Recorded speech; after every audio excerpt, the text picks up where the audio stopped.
It's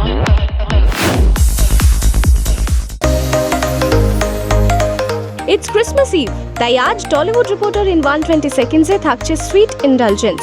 cakes and pastries ছাড়া Christmas incomplete. দেখে নাও টি town সেলেবসরা কি বলছে।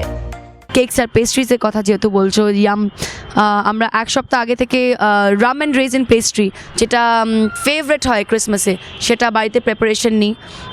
We make all the preparation, এক সপ্তাহ দেড় সপ্তাহ আগে থেকে প্রিপারেশনটা নিই, এবং 25th বা 24th নাইটে আমরা কেকটা বেক করি। কেক ছাড়া ক্রিসমাস ইজ নট কমপ্লিট, কারণ আমি আমার পরিবারের সাথে সারা জীবন এখনও অবধি টিল ডেট রাত 12টায় কেক কাটি, অ্যান্ড তারপর 25th ধুম ধারাক্কা করে মানাই। আমাদের একটা কেক কাটিং সেরিমনি হতো প্রত্যেক বছর, আর রাত্রিবেলা আমার মা কেক বানাতো, তো ওটা রাত 12টার সময় আমরা কাটতাম।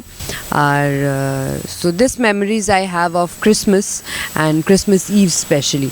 আমার কাছে ক্রিসমাসে পেস্ট্রি এবং কেক ততটা ইম্পর্ট্যান্ট যতটা জন্মদিনে পায়েস ইম্পর্ট্যান্ট, যতটা তোমার বিজয় দশমীতে নাড়ু এবং কুচো নিমকি ইম্পর্ট্যান্ট। লেটস চেক আউট এদের ফেভারিট কেকস অ্যান্ড পেস্ট্রিজ কি কি।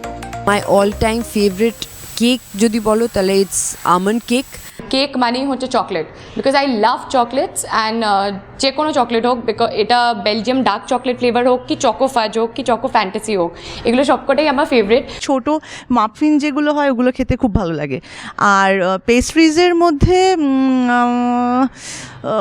ডেফিনেটলি পাইনাপল পেস্ট্রিজ খুব পছন্দ করি। Christmas time my favourite cake would be rum and raisin plum cake, আর পেস্ট্রি বললে dark chocolate fudge pastry. Yum yum yum. সঙ্গীত বাংলার তরফ থেকে তোমাদের সবাইকে মেরি ক্রিসমাস।